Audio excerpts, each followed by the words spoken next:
I'd like to begin today. I guess I'm the one that's officially starting the show. My name is Albion Butters, and I'm one of the members of the Siddhartha's Intent Nordic group that was started about a year ago um, with members from Finland and Sweden and Norway and Denmark. And it was on our invitation that Arne kindly agreed to give this talk today. So that's why I wanted to introduce him and say thank you, Arne, for doing this and talking on this theme of aspiration and compassion. And I wanted to just say that it matches um, so well with what we've been focusing on in our group in the last year. Our group has only been around for a year, but we've been focusing on the works of Jamyang Khyentse Wangpo and specifically looking at texts that have to do with aspiration. That's the theme that we've been looking at this last year. And so this talk is really perfectly aligned with that. And um, I just wanted to say that those of you in the Nordics who aren't yet in the group are welcome to join, and you'll be seeing a link that Marie will send in a future email. Please welcome to join anytime, first Mondays of the month. And otherwise, I'll just jump to introducing Arne, which most of you, I'm sure, know is a Siddhartha's Intent instructor. Um, and so I don't know that he needs so much introduction, but I would like just to add that he's also, for those of you that don't know, connected with the Khyentse Vision Project, and that's where he and I work together on the text of Jamyang Khyentse Wangpo. So it's with that that I will now hand it over to you, Arne. Thank you so much. Thank you, dear. Okay, let's maybe just start with some prayers. Mm.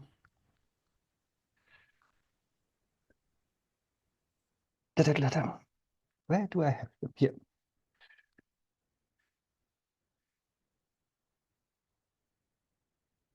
Okay.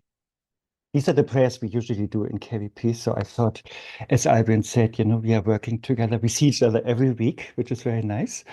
And in KVP, we use these prayers for events. And by the way, the topic aspiration is, of course, not accidentally chosen, but it is because uh, the sweet Nordic group is using, or what is it, ruminating on that topic a lot. Okay, let's do refuge. In Buddha, Dharma, and Sangha sublime, we seek refuge until awakening. By virtue of our giving and the like, may we awaken to benefit all. In Buddha, Dharma, and Sangha sublime, we seek refuge until awakening. By virtue of our giving and the like, may we awaken to benefit all. In Buddha, Dharma, and Sangha sublime, we seek refuge until awakening. By virtue of giving and the like, may we awaken to benefit all. And then, since it's on this page and it's always good to remember the great Jamyang Khyentse Wangpo, let's do this prayer. The blessing of Manjushri appearing as the emanation of Vimala Mitra, the 13th rebirth of Gyaltse Laje, Pema Dongak Lingpa, holder of the 7 special transmissions, Jamyang Khyentse Wangpo, to you we pray. Okay, thank you everybody, and thank you Albion, thank you Marie, and the Nordic group for organizing this. Yeah, my name, I guess, is a little bit Nordic, right? I think it's Scandinavian. And my brother lives in Norway, so that is where I usually spend the family Christmas, also this year. So that is definitely something Nordic I also have. And yeah, I come from Hamburg, so every year, every summer we went to Denmark or Sweden or Norway also. And so there is a connection, definitely. So thank you so much for having me. The topic today, yeah, as Albion said, is something like aspiration and compassion. And yeah, let's explore that together, maybe, you know. So, aspiration, I think, in Tibetan is Mönlam. And I'm sure you have heard this word a lot recently. For example, the Tsongtsa Mönlam that happened last month in Bodh Gaya with Tsongtsa Khyentse Rinpoche and Duchom Yangtze. And then the Khatri Mönlam is coming up there, then the Nyingma Mönlam in January. So that is something what we do. Mönlam, like, I guess it's like the path of aspiration or wishing, you know, and that is sort of something like aspiration is something that is setting a direction in our mind. And it's, of course, also like a big direction and a big aim that we are targeting. And it is, according to Shantideva, also precious, but rare and fleeting. Maybe you know there's one verse in Shantideva's text where he's saying, you know, like when the world is completely dark, you know, and it's a cloudy night even, you know, then if there's like a flash of lightning happening, then instantly, you know, everything is brightly illuminated, you know, then suddenly for a moment you see everything. So likewise, he's saying in this world, you know, through the power of the Buddha, like a wholesome thought, you know, like aspiration rarely and briefly appears. That is, of course, paraphrasing, but that is what he's saying. And he's saying that this aspiration comes through the power of the Buddha, you know, that wholesome thought. And I also heard the explanation that that actually refers to Buddha nature, you know, that this aspiration, these wholesome thoughts, you know, they are like a leakage, you know, of our Buddha nature that is usually so covered, you know, by our selfishness, you know, and therefore our mind is sort of darkish and cloudy. And then sometimes there's like a leakage, you know, that Buddha nature can come out or shine through. And those are these precious but rare thoughts, you know, of or aspirations that we have. In other words, aspiration is not something that we are necessarily fabricating, making up, or conceptualizing. But ideally, it's something that is really coming from our hearts of heart, you know, from our true nature.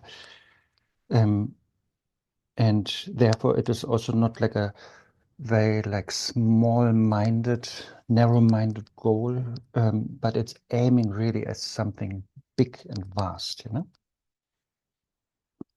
And then, yeah, usually based on that, we have an intention to act, and then, yeah, we perform certain actions. We have a certain conduct. So, in other words, aspiration is very important, you know, because like a wish to a bigger goal, and of course, we will discuss what that could mean, is really orientating our minds and our lives, our actions, our intentions.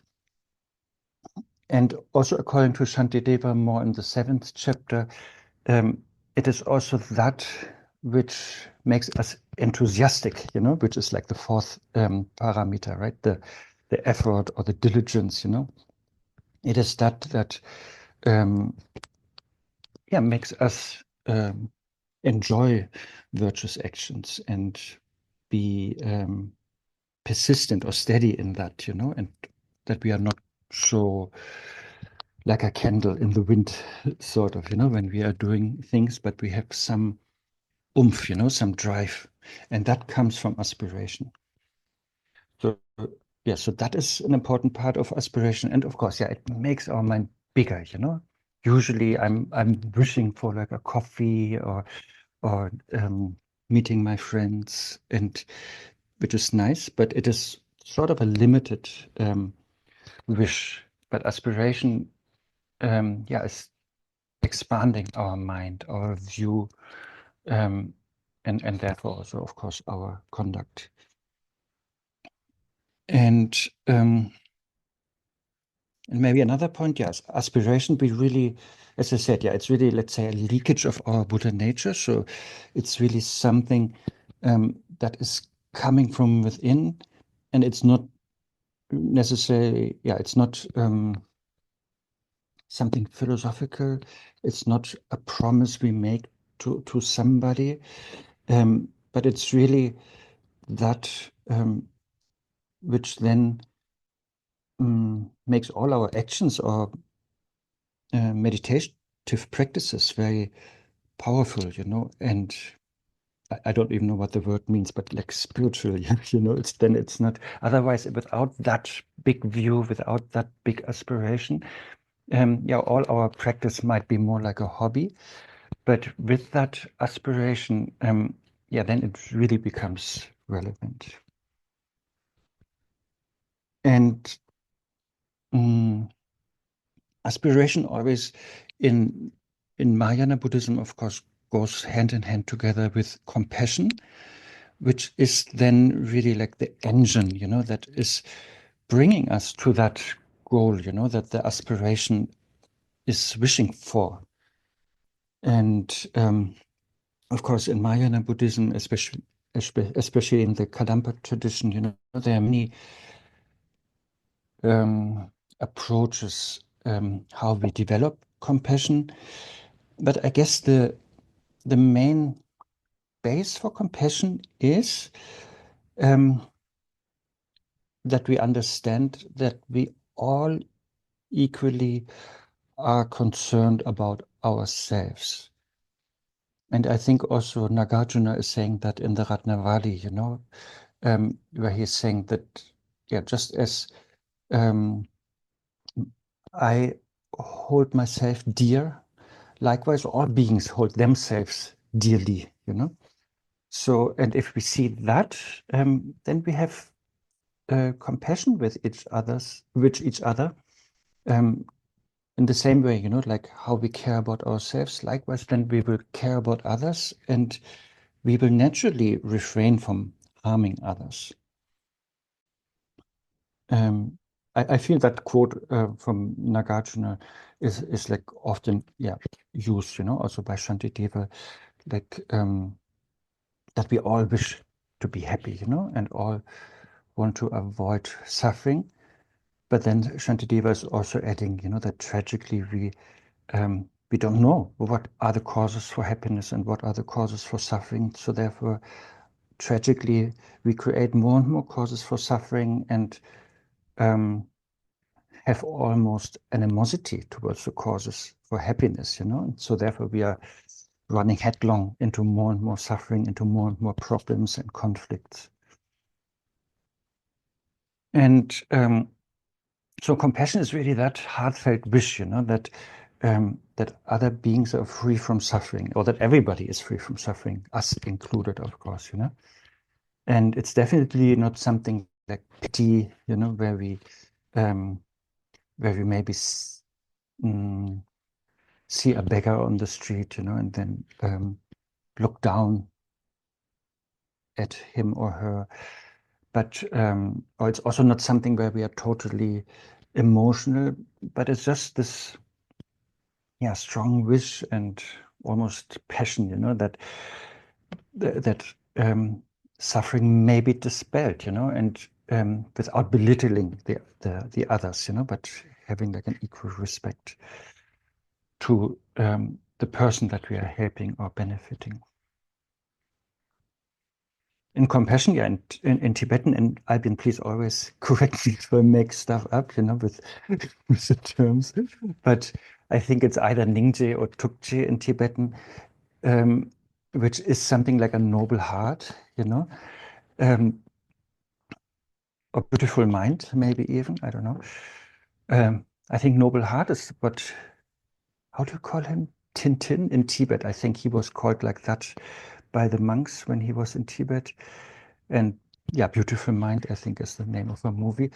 But I guess it works, It's like a beautiful heart or noble mind that yeah, has that noble attitude, of just wanting to remove suffering in whomever, so it's not so much about, oh, this person is suffering, and he is my friend, and that person is suffering, but I don't know this person, so therefore I'm only focusing on my friend's suffering. Or even worse, I'm only focusing on my suffering, but I don't care if other people are suffering. So there's like so it doesn't matter, who owns the suffering or who has the suffering, but just this noble heart really just wants to remove suffering, no matter who's experiencing it. It's not so much about ownership, but it's about removing the suffering, and by that improving the situation or the well-being, in a person or in the world. And from Buddhist point of view, and I think Shantakirti is already explaining that in his Madhyamika text, which also shows, the strong connection between compassion and wisdom, that there are like three types of compassion.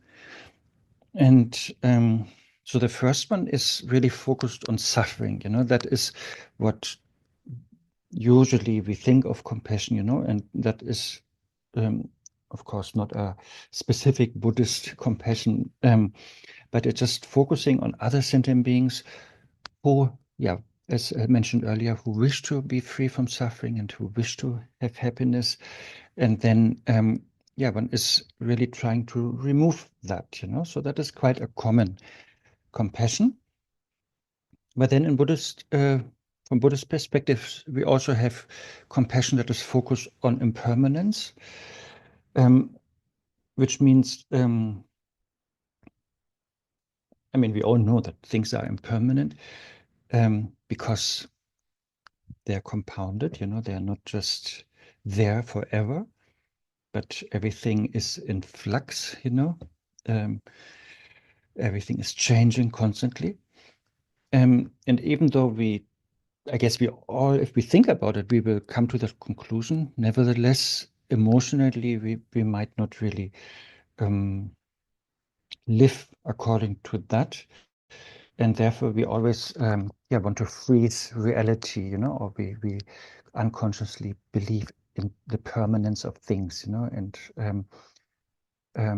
like Rinpoche, Songtse Khenchen Rinpoche sometimes saying, we buy underwear as if we live for 1,000 years, something like that, So we are making plans, we're making too much plans, and even like saying, oh, I will see Albion next Tuesday, in our meeting, that then I think he is the same, or I think I'm still alive, So there's a lot of implications that we actually grasp at permanence too much.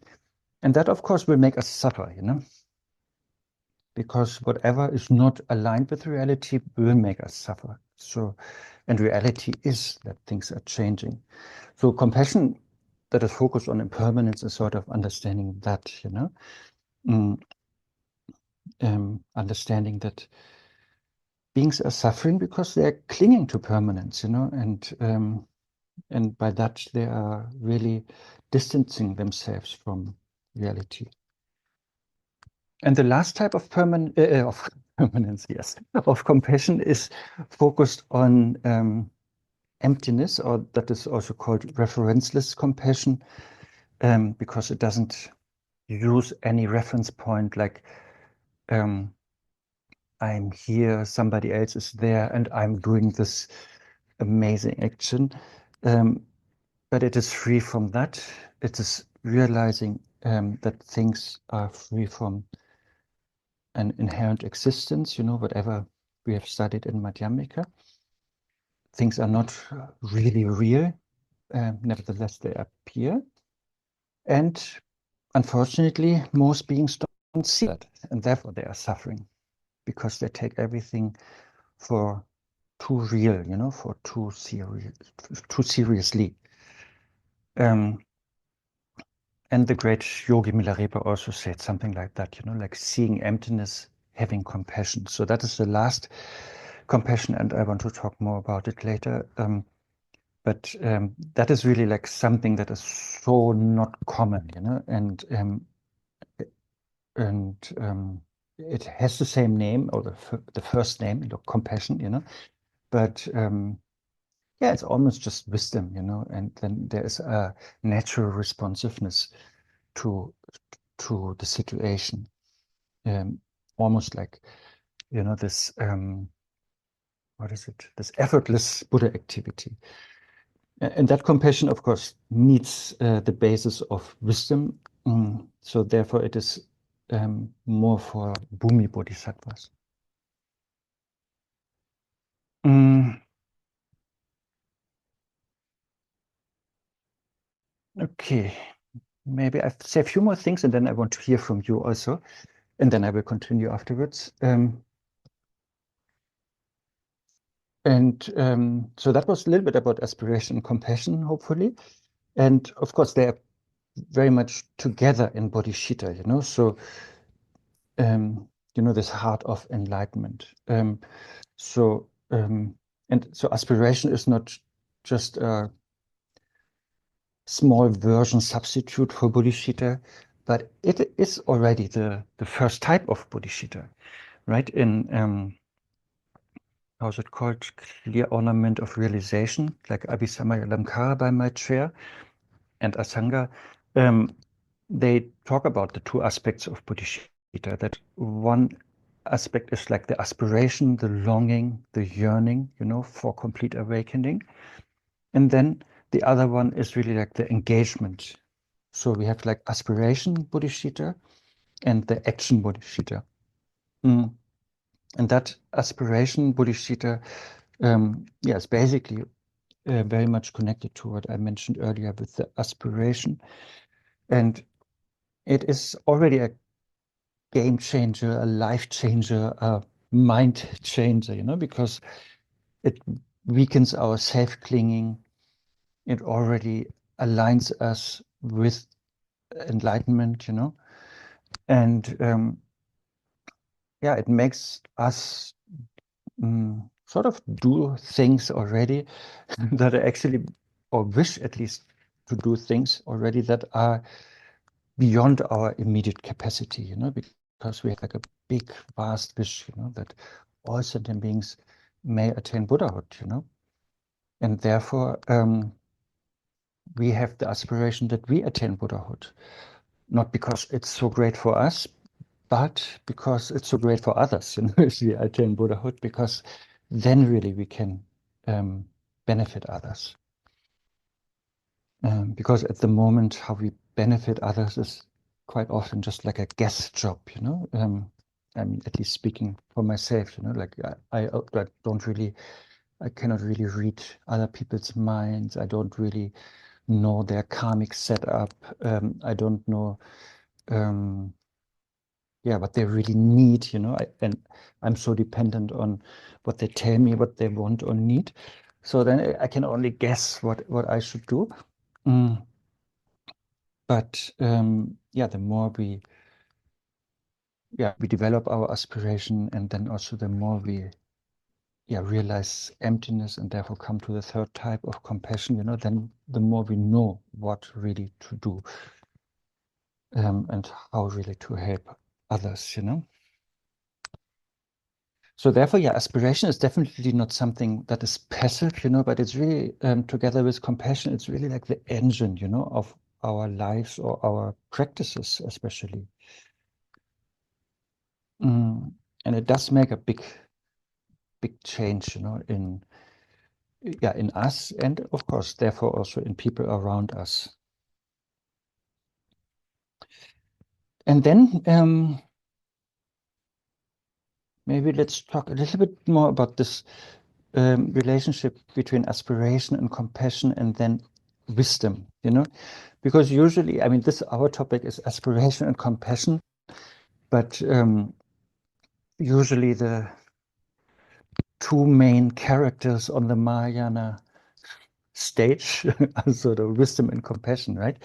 So therefore we have to invite wisdom too, since also Rinpoche, Tongsa Khyentse Rinpoche is very often emphasizing, right? If we are driving a car, then really like wisdom is the main driver and compassion is like the co-pilot. but anyway, these two definitely need to come together. And as I mentioned earlier already, like Shantakirti, when he is teaching on wisdom, like in his Madhyamika Avatara, like Introduction to the Middle Way, he's really starting with compassion, you know. And I think he's also there saying that compassion is really like, or other way around, like Buddhahood, let's say, is like the harvest, you know, of the aim, the fruit, the harvest, let's say, of our journey. And then compassion is really the seed for that. And it's also the water for it, you know, for the seed to grow. And then it's really the fruit also that we will enjoy. So I think that is good to remember, because sometimes and also in Buddhism, you know, we do things on the path that we do for a certain time because they have a provisional benefit, but then we are supposed to drop it. But compassion sort of is not like that, you know. It's like necessary in the beginning. It is crucial in the middle, and then it's really like the fruit in the end, you know. That and so it's about yeah, being kind all the way, you know. Mm. And yeah, if you look a little bit like in Mahayana, we always have these two levels, right, of reality. Like relative and absolute, right? I'm sure you have heard that. So that is basically the view of Mahayana. And according to Maitreya, we should never transgress these two, you know, but whatever we do should be in a, let's say, a balanced manner. And we should not fall into one of them. Mm. And that is important here, because on the level of relative truth, we train usually with this common compassion, you know, the first of the three compassions.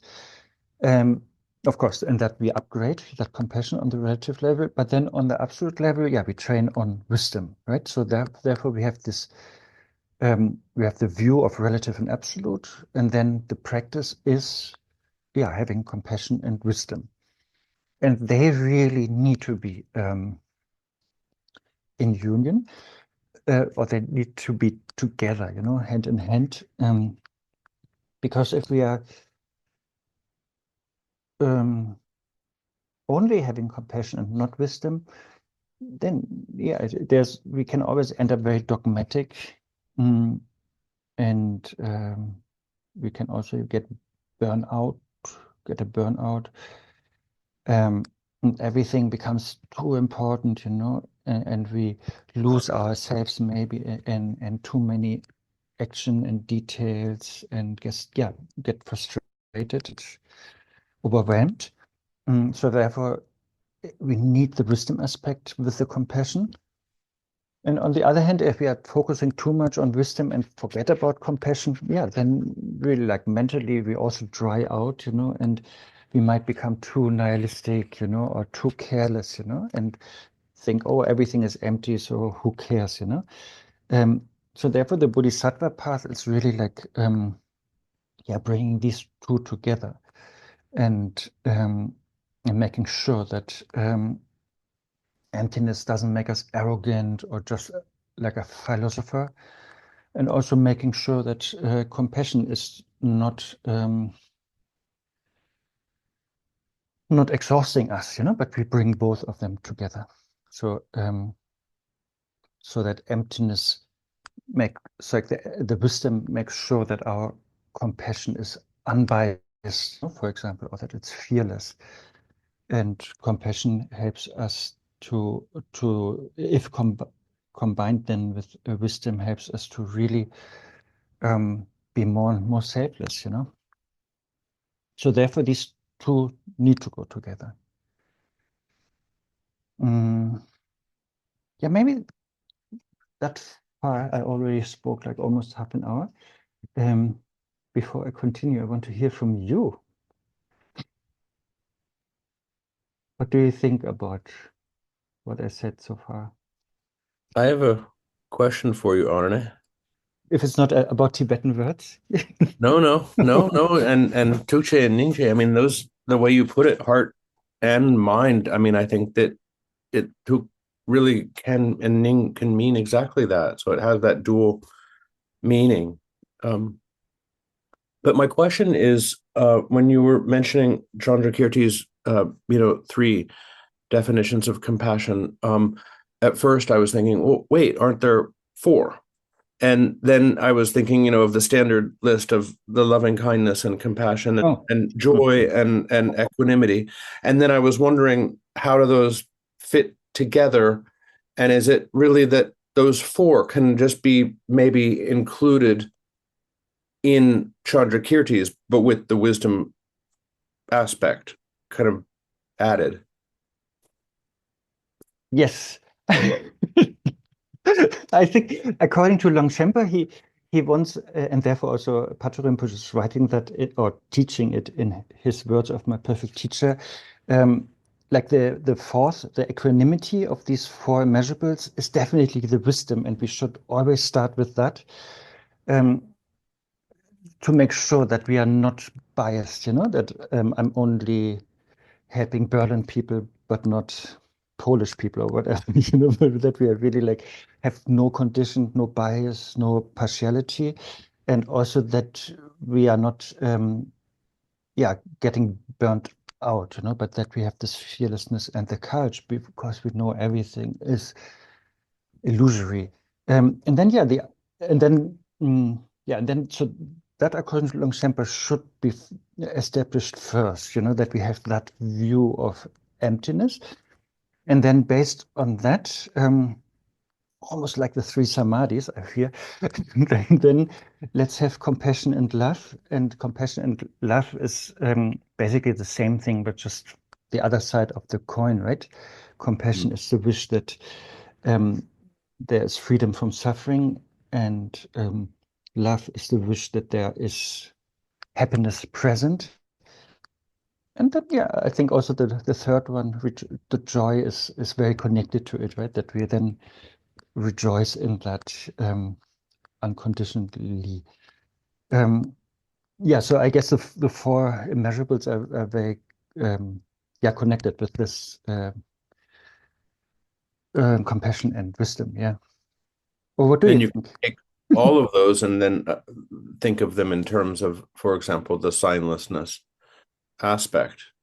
Yes. Yeah. You Okay. mean the third type of compassion, right? Yeah. Yeah. Thank you. Thank you. And I think the third type of compassion, like this signlessness or referencelessness, mm, I don't know if what is. I feel there's no difference anymore between what we call compassion and wisdom, but maybe both is we can just say selflessness for both of them.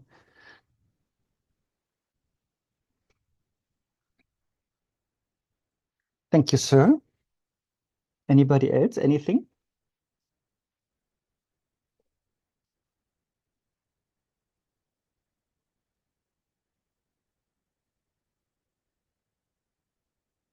Okay. Anyway, there will be more chances to discuss, but let's yeah talk a little bit more about this maybe this relationship between compassion and wisdom. Mm, and yeah, how they are important for each other. And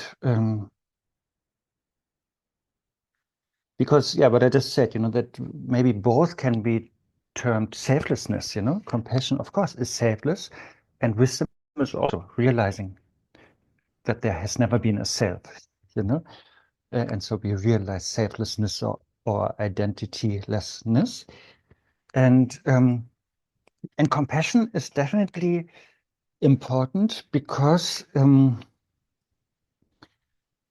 that wisdom, I think, cannot really manifest, even though that wisdom, when we look at the Buddha nature teachings, that wisdom is already in us, but that wisdom cannot really manifest or shine if our mind is unkind, if we are like so full of anger and rage and jealousy or arrogance or fear or hope, then I think that is not a good atmosphere, not a conducive atmosphere for wisdom to manifest.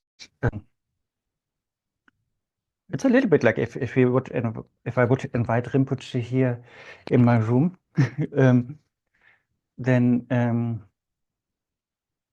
of course I would and let's say, of course, he's representing everything, but let's say he is representing wisdom, then of course I would try to have the conducive environment, or like Siddhartha intend his organizational entity, that is sort of the relative atmosphere that is necessary in order for his wisdom to manifest, when he's teaching, for example, in France. So, or wherever, and so therefore, yeah, so my complicated point is compassion is like a method, it's creating the right atmosphere mentally, for wisdom. And according to Shantideva, if we look into the 8th chapter, yeah, we can see that we practice, we learn to understand that we are actually all equal, So that is a very first important understanding, how to have compassion and how to gain wisdom. That we understand we are all equal in the sense we all have Buddha nature, which is, of course, beyond gender and race and species and anything like that. And again, we all want happiness, and we all want to be free from suffering. So there we can really see and we all have like negative habits. We also all have qualities, when Buddha nature shines through a little bit, but we all are very obscured because of whatever emotions and obscurations and habits we have. So we are really very equal or similar, because yeah, it's just the design maybe of our obscurations or emotions or the emphasis that we have in those areas is maybe different, but that's really not much, And then in our Bodhisattva training, of course, we then focus not only on that we are basically equal, but that we are even exchanging ourselves with others. So that we more and more create the courage to, yeah, at least imagine, that we take on the suffering of others and give them our happiness. Because that is the exact opposite of our samsaric tendency, where we usually just want to be happy ourselves and we don't care about other people's suffering. So here we are reversing that, we are courageously, happily taking the loss, taking the suffering, taking the blame, taking the lower seat or the back seat, and giving, yeah, win, triumph, or gain, better seat, and so on to others. So that is really helping us to change our mental structure. And it really helps us to dissolve our self-grasping. And by that, yeah, we become much closer to wisdom.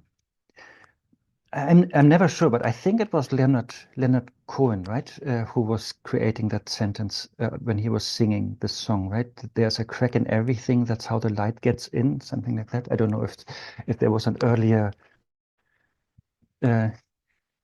human who said that, but that's the idea here. We try to crack through our solid, precious me, I, mine, myself, and by really opening our heart, by having more empathy, and then yeah, and that crack sort of allows then yeah, our wisdom to shine. you know. So I guess that's the idea, you know, of these so-called Lojong teachings, like mind training teachings, you know. So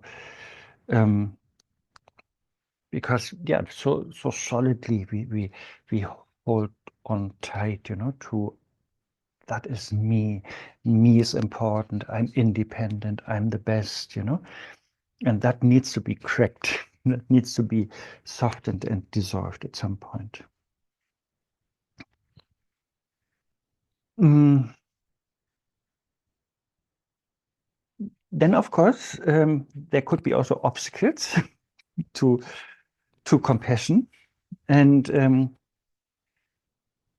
yeah, usually aversion or is like the classic obstacle, you know.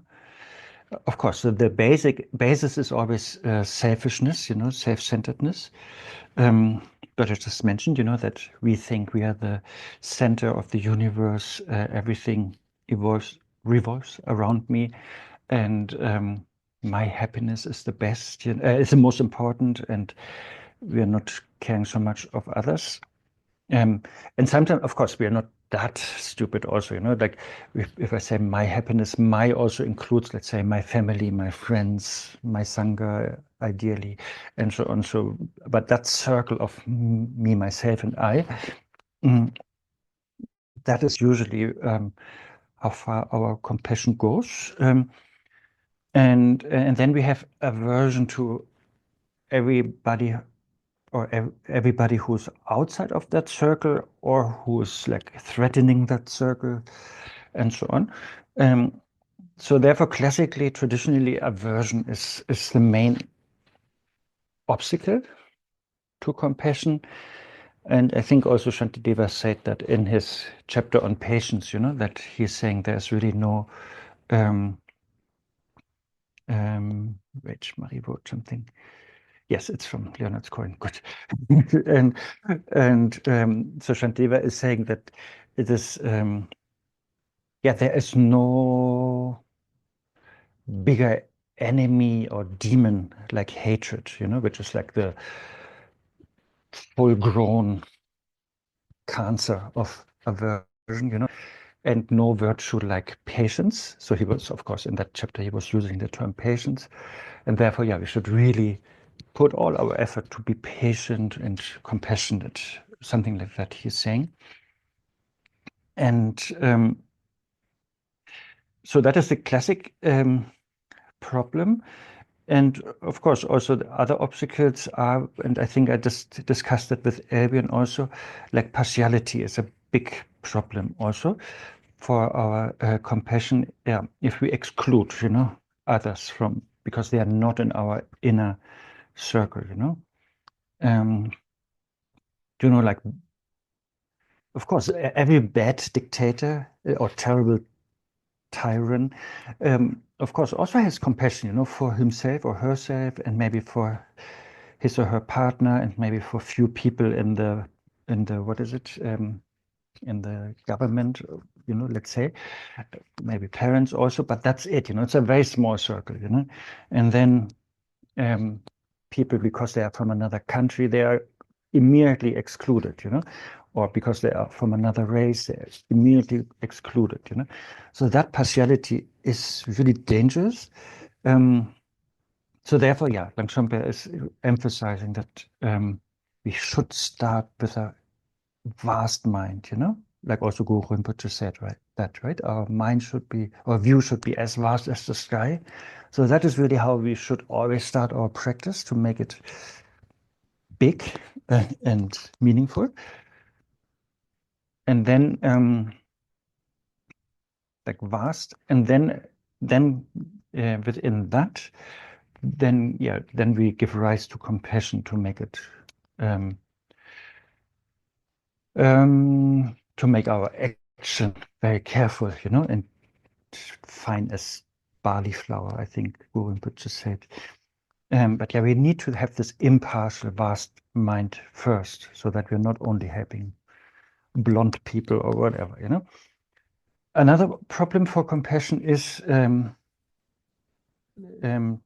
that we think we are not able to do so, you know. So this discouragement, of fatigue, thinking it's too much, there are too many sentient beings, there's too much suffering, all that takes too long. Mm. And another obstacle is also that I think the English word is like self-righteousness, that we always believe that our irritation is justified, that kind of mentality.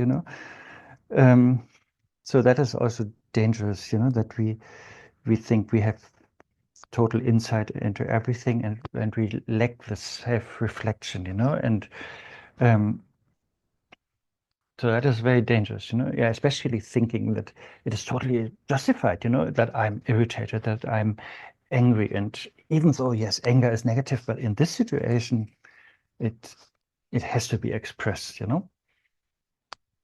then another obstacle that Rinpoche usually is calling being goal orientated, like meaning like we are attached to the outcome. That is also very exhausting, and that can also diminish our compassion. So that is, I think I heard him once say that is also the cause for burnout. If we too much cling to the result, that we can really do or enable the change or reach the result. That, for example, once he gave the example, I think that was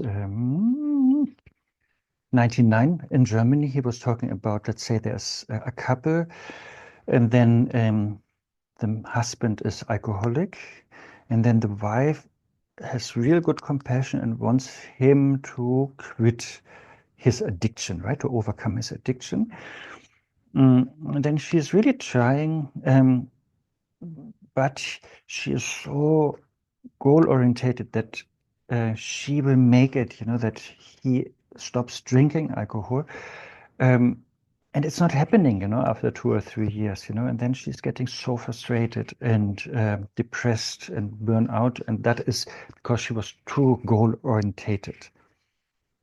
So in that example, Rinpoche gave the antidote sort of to that obstacle would be, yeah, this, yeah, he didn't use that word, but the idea is this multiple life vision, to understand that this husband has whatever kind of habits and addictions in so many lifetimes, um, so therefore one cannot expect, like quick results. Mm.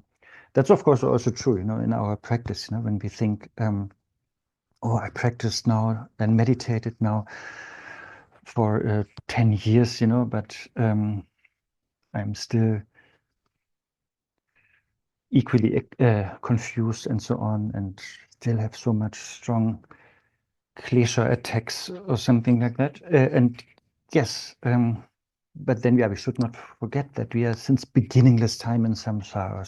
So like we have been training in kleshas, like negative emotions, since ages, so therefore 10 years of practice is, even though the practice is powerful, it's relatively small compared to that. So we have to, yeah, have patience, and compassion with ourselves.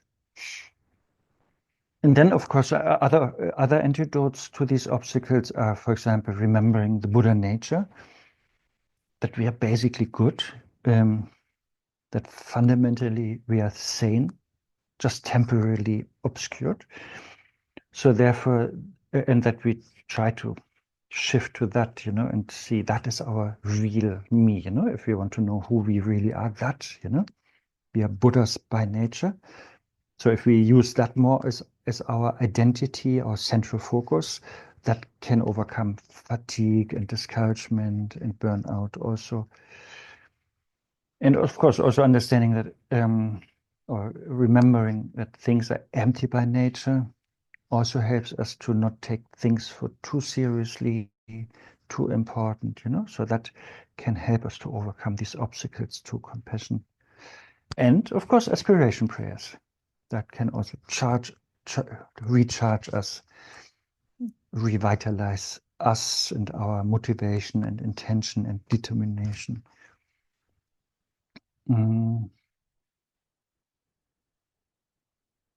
And yeah, so therefore aspiration prayers are really good to do again and again, not only under the Bodhi tree in Khyentse Rinpoche's presence, even though that is wonderful, but it is really something that we could start our day with, and so that we, yeah, develop good wishes, fast wishes, including everyone, in the morning, and that by that, we color our day like that. And I'm sure you have seen that in, for example, the King of Aspiration prayer, right? We sometimes in the dedication we also recite something from there. That it's of course good to do our own aspiration prayers. And the first Jamgon Kongtrul Rinpoche, he also said, if we phrase prayers in our own words and language, really coming from us, that is super powerful. Nevertheless, there's also a technique in Tibetan Buddhism, or maybe also Indian Buddhism, that we do prayers like in the style of Buddhas or great bodhisattvas, and that what I meant earlier, like that we can also see in the King of Aspiration prayers, the aspiration prayer by the Bodhisattva Samantabhadra, where we, for example, recite here, just like the courageous Manjushri and Samantabhadra, they have realized the truth, and in that way, they're dedicated. So likewise, may I just follow their footsteps and dedicate and practice in the same way, like how they did, So that is like a good trick in Buddhism, in case we don't know how to pray, or how to dedicate, that we just say, oh, like just like them, we do it. Little bit like what we maybe did in school, if somebody was saying something very clever, and then we say, teacher, I just wanted to say the same thing. So something like that, we just, because they know how to do it. They have the power and the oomph to do it, and the compassion and the skillful means. So we just, if we pray like that, just like them, I will do it as well, So that is really helping us to think big. That really helps us to recondition our habits. And that really helps us to, align our maybe narrow mind, with the vast bodhisattva mind. And that we do in many aspirations, of course. And yeah, but that we really, that is also, again, a big mind training, because we are not following some small-minded instincts, but we make our mind faster. What do you think? Is there anything you want to discuss?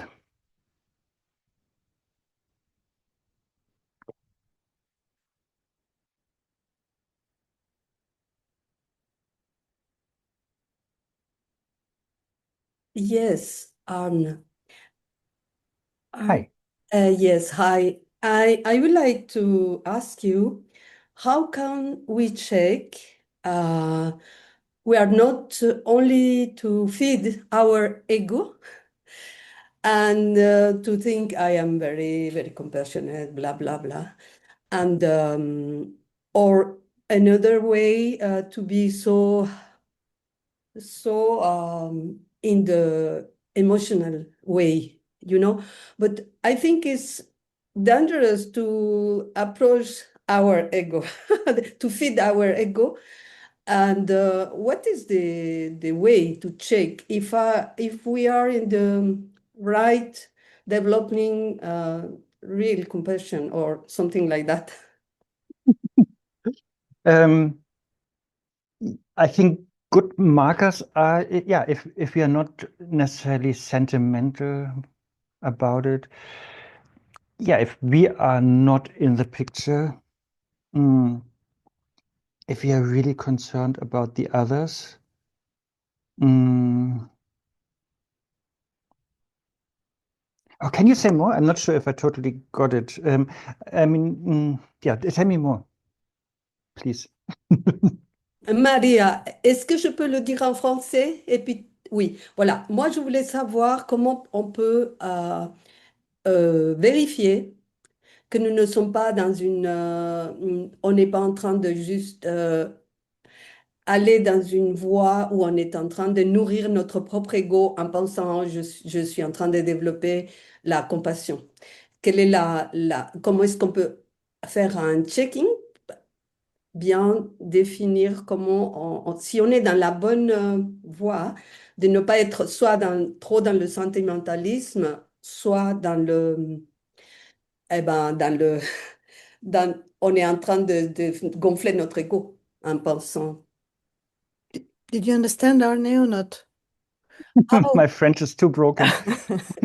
Well, I think the question in short would be, how can we be sure that compassion is not used by ego?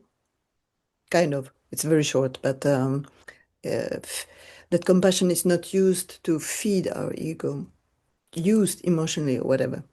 Right, Hilda? Kind of. It's short, but that's the idea. How can we be sure that compassion is not egoless? Egoful, yeah.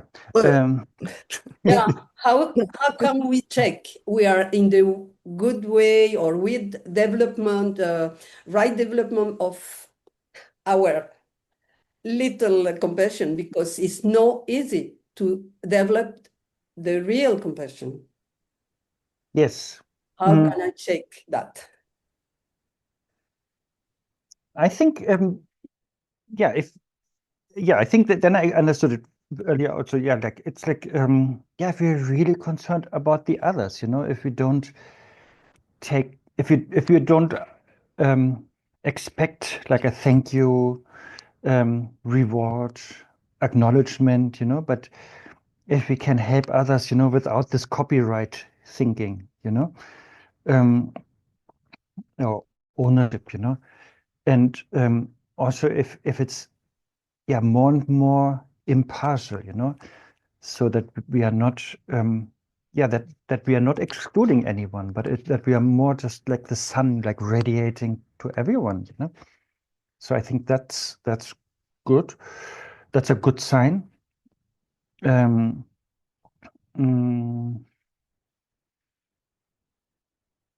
Also, let me think. Yeah, also just that we become more warm or more tender, or gentle or sweet, something like that. Yeah, and really that it's about them, not about us, not about our merit, not about somebody else noticing what we are doing, but it's really about them, about others. I think these could be good indications. Thank you. Can I some sentences add to Hilda to you? I have as well this problem with this compassion. I am authentic compassion, or is my ego?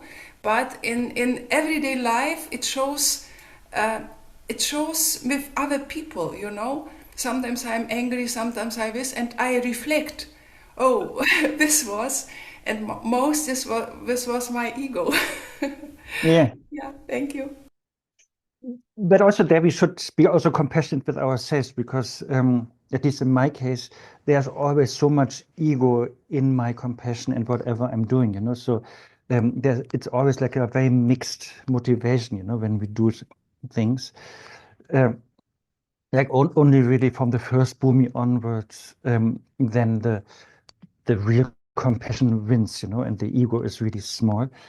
But yeah, for beings like me, it's always a very melange, very, very mixed situation. So, and again, because I'm since beginning this time, I'm trained to be egoistic. So therefore it takes a little bit of time to get rid of that part in my motivation.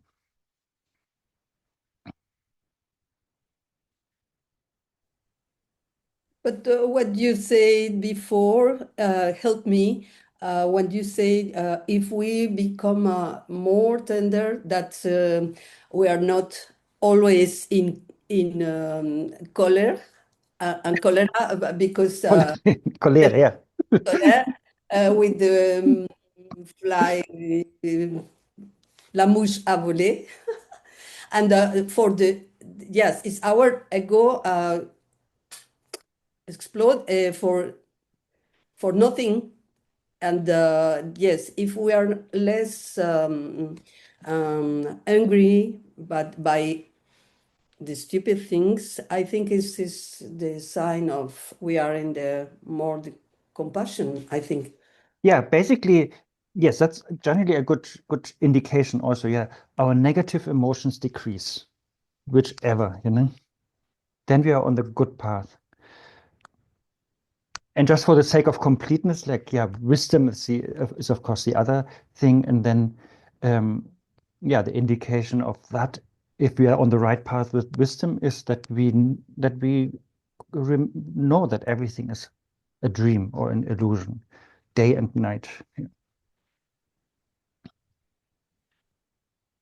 Bernhard? Yeah, yes, I think for myself it is very helpful to reflect on the day and to look what have I done, what have I thought, and so on, and to get a feeling, was it pure Ella or was it mixed with my ego that I wanted to something to do for someone else.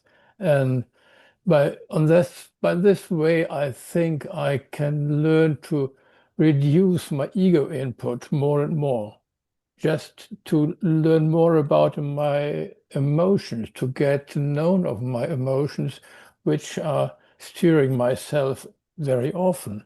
But when I become aware of them, I can have a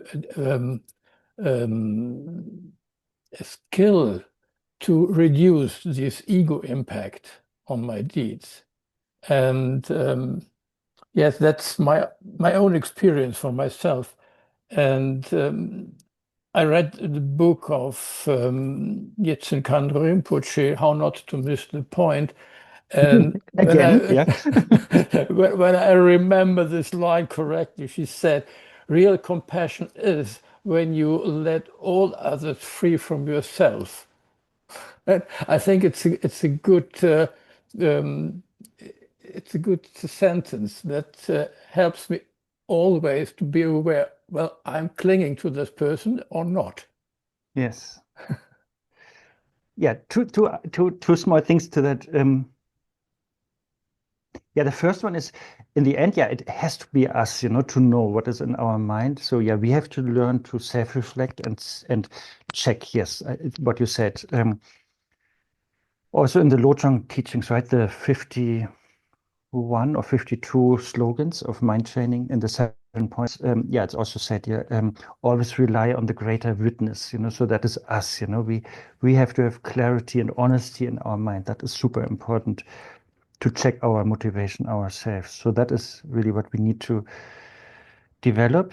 And now I forgot the second thing. What did you say about Kanto Rinpoche's? Oh yeah, now I remember. Yeah, she said that earlier also in teachings often. Like we always say we want to liberate all sentient beings, and of course in Buddhism we always say that. And sometimes she said, yeah, and maybe start by liberating them from your influence, from your egoistic influence, your neurosis and everything. Yeah.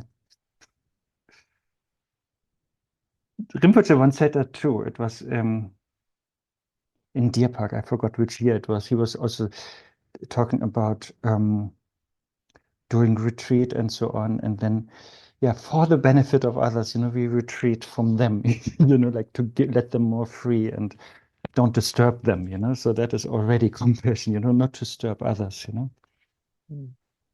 That's also good, like, in one of Rinpoche's projects, there's also like a guideline based on Milarepa. Milarepa says, like, don't cheat yourself and don't disturb others. So that's exactly these 2 points, I think. Yeah, don't cheat yourself. That means we have to be utterly honest with ourselves to look into our motivation and mind. Why are we doing it? And then we hopefully will detect how egoistic or not we have been. And then, yeah, the other guideline is also, yeah, are we disturbing others with our actions or not? Yeah, I think that's a good guideline. Thank you. Thank you.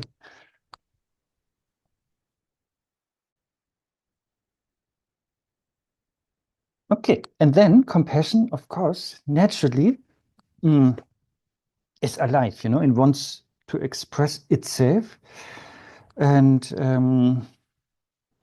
in conduct. So it's not, it's not a theory, but basically, it's sort of vibrating and wants to get out, and so therefore, we talk about conduct or compassion in action, basically, right? And if you read, for example, Shantideva's text again, Buddhist Avatara, in the 3rd chapter, there are a few verses like that, but also in the 10th chapter, where he's saying, that he wants to he wants to be the protector for those who are without protector, or he wants to, or may he be the guide for those who need a guide on the path, or may he be a boat or a bridge for those who want to cross, or may he be a doctor or a nurse or medicine, So whatever, animate and inanimate, may I be all that, whatever is needed and wanted, for the beings, that is really then the natural outflow, or the outsource program, no, outsource, no, outreach program of compassion or aspiration that we, of course, it's not enough to just wish, but then naturally we want to see the change in the world, and we want to do it. And then, of course, the 6 parameters come in, and especially the action parameters, like generosity, discipline, patience, and diligence, they are really then reaching out to beings, or also the 4 ways of taming beings, that we, again, generosity and speaking gently and in harmony with what we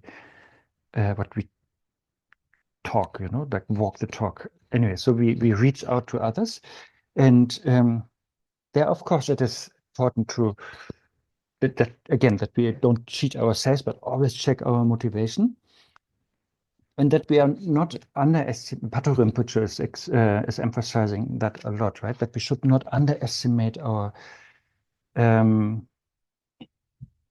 we should not underestimate small actions. So, but that we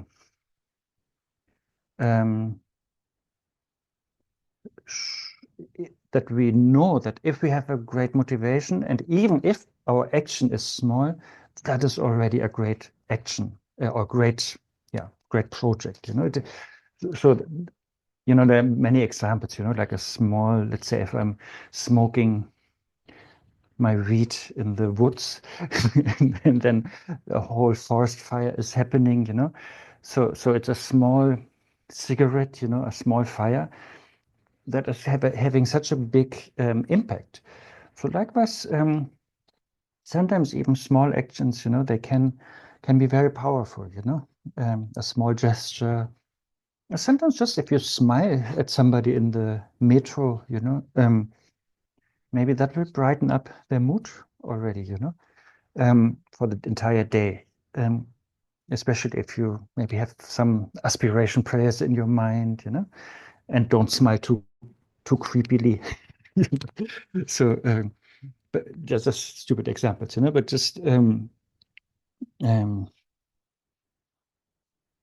if we cannot, the point is, even if we cannot do big things, but many small things also matter, and the motivation is the most important. And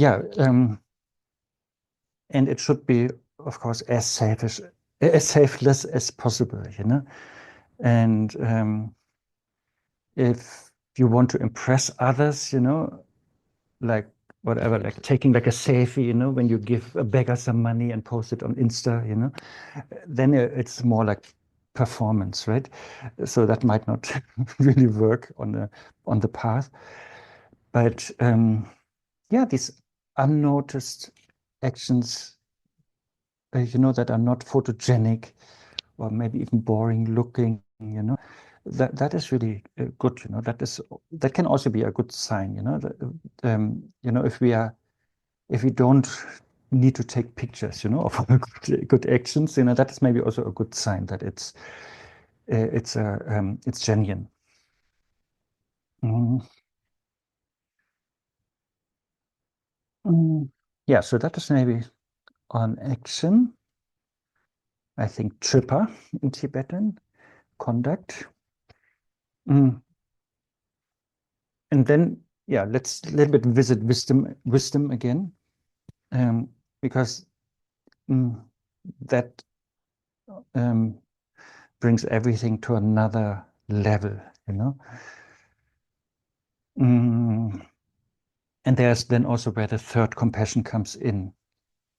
I think Albion was saying, like, without signs or without marks or without reference, this kind of objectless compassion, non-referential compassion.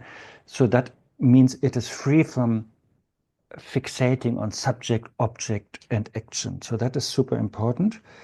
And that is, of course, coming from the wisdom tradition, like the Prajnaparamita Sutras, where that is very much emphasized, that, for example, when a bodhisattva is practicing generosity, that the bodhisattva is not apprehending giver, gift, or recipient, so that's how it is put. Usually we call it like the core sum, like the three spheres, like the sphere, what is like imprisoning us, subject thinking, that sphere, object, like the receiver, and action, these three prisons, so we are free of them. That is super important. And yeah, and that's really, as I said earlier, that then leaps over into all the higher meditations also, like Mahamudra, Dzogchen, and so on, and how Uttarathanta Shastra, the Buddha nature text by Maitreya and Asanga, is talking about Buddha activities, how everything then, really becomes more natural, effortless, sort of spontaneous, unlimited, unconditioned, So that part is very important. Without wisdom,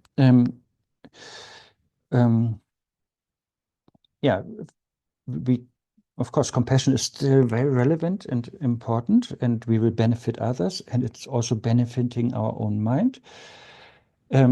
But it will be always samsaric, if wisdom is not there. If we are still trapped in subject-object action kind of thinking.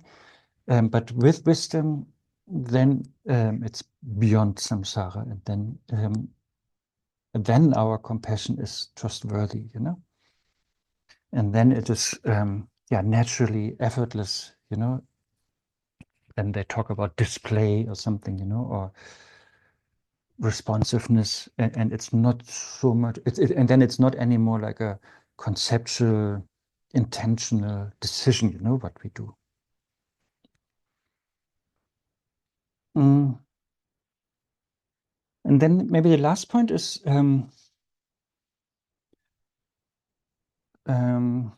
that all that, aspiration, compassion, in union with wisdom, that we also have to have a big view behind, and we should not, and again, that is against this being goal-orientated or narrow-mindedness.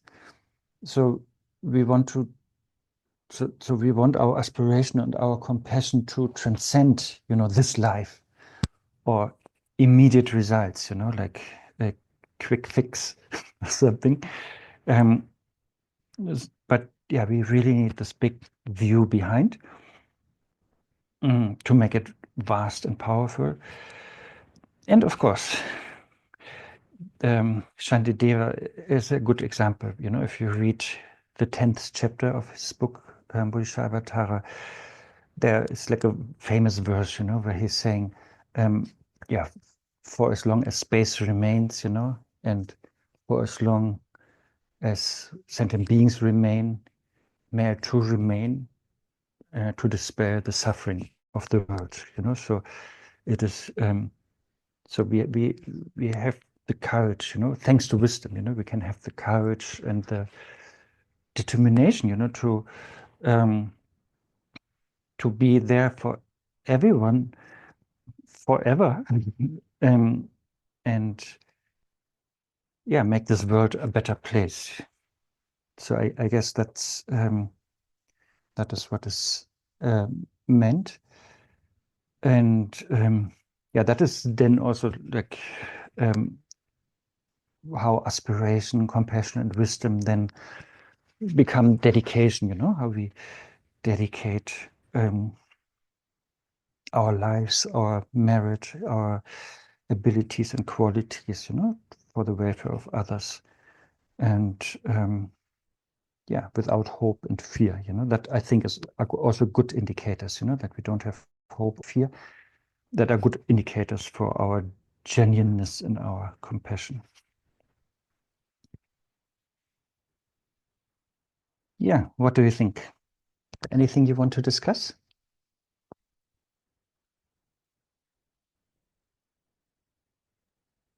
No, I just would like to add something. Please do. When you said, just give others a smile. Just as an example, you know, it's something that is. Yes, it's an example, but I remember there is a short film, I think it's called Bodhisattva in Metro, which described it very, very good. I don't know if you know that, but it describes very good what change may occur when I'm just smiling without wanting to achieve something special. And maybe it's a good idea to watch this short video. Yeah, thank you. That's interesting. Yeah, I use it as an example because it's Yes. it doesn't cost you anything. It doesn't cost time, money, and stuff, you know. But it can make a big impact, you know, if you really mean it, you know. And we are all interdependent, you know. That could be a whole big other topic, you know, why we could have compassion. Because also in the shrine room, you know, if we both sit next to each other and you, Bernhard, are suddenly, are not so whatever, but more nice posture, that is contagious, you know. I'm inspired then to do that too, you know. So we are really interdependent. And if you smile to me, that's also easier for me to smile to you. And I will then smile to Marie, you know, and then and she's smiling to others, you know. So it's really like spreading like a good virus, you know.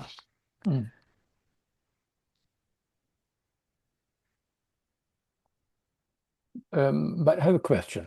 Yes, sir. About wisdom. So if I understood you correctly, then wisdom is the result of aspiration and compassion. But no. No. No, but Wrong. what it is, aspiration and compassion are very important conditions for wisdom to manifest. Okay. Sorry, continue. So I ask myself when I'm speaking or taking an action which is combined with wisdom, is that a state when my ego doesn't influence that what I'm doing or speaking about? Yes. Okay. That is like in the higher teachings, yeah, then maybe we even talk Rigpa awareness, you know, instead of wisdom. But that is usually then the shift, you know, that we don't engage with this world based on our confused identity, but based on Rigpa or wisdom, yes. And then also that then also solves so many things, because then suddenly I don't have my self-identity as the target, you know. like when you maybe do something nice for me, you know, and I totally misunderstand it, and then am irritated and say something bad to you, you know, then if you did it with wisdom, then my bad words don't have a target, you know, because you didn't even have yourself as the center to begin with. And yeah, you have much more lightness in everything because you see everything is important on a relative level, but on the ultimate level also not so important. It's more like a dream and a play, you know. Yeah. Thank you.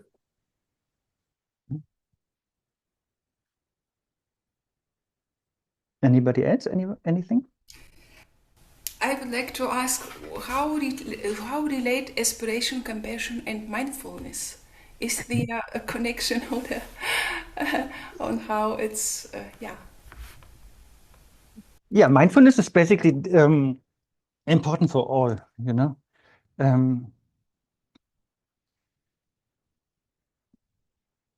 Again, Albion, you're welcome to scold me if I use wrong words, but in Tibetan it's Drempa, and it can mean mindfulness, but also recollection. So basically it means that it can even go as far as what we talked earlier about how do we know if our compassion is genuine? Because we are mindful, you know, about our motivation. We recollect our good motivation, you know, what we want to do. Likewise with wisdom, you know, we are mindful about that we are not drifting into ignorance, you know, or distraction or confusion, but we recollect, the good circumstances that wisdom can shine. So mindfulness is like the key for all Buddhist practice, you know, for compassion, aspiration, wisdom, generosity, patience. So mindfulness, Drempa, and then vigilance, like session, like having like a mental presence, you know, all the time is important. Otherwise, if we don't know what is happening in our mind, then our mind can go bananas, you know, and we cheat ourselves.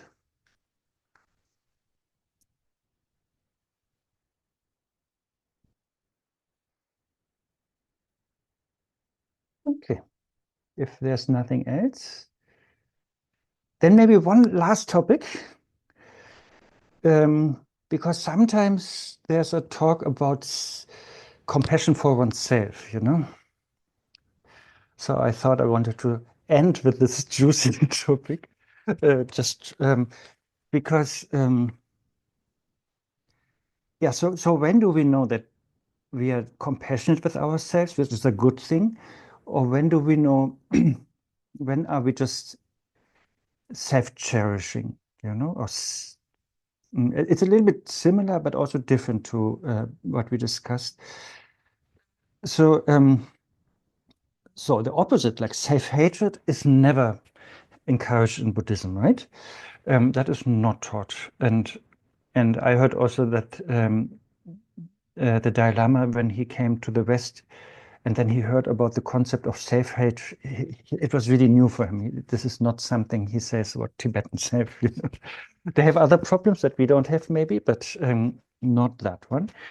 So, but compassion for oneself from Buddhist point of view is really that we are caring for ourselves, whereas self-cherishing is more that we are obsessed over ourselves or obsessed with ourselves, or however the grammar goes.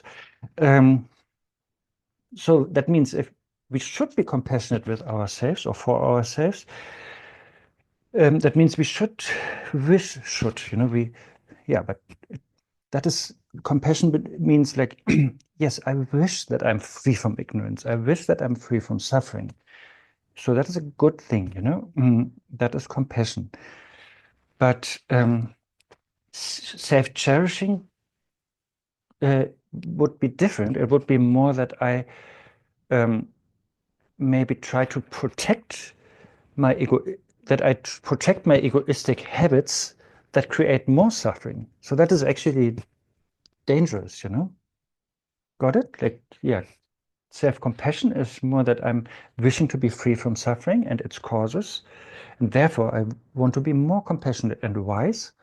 Whereas self-cherishing is more that I'm protecting the way I am, my habits, my wants and needs, but they already have proven to create more and more suffering. So that will not work out.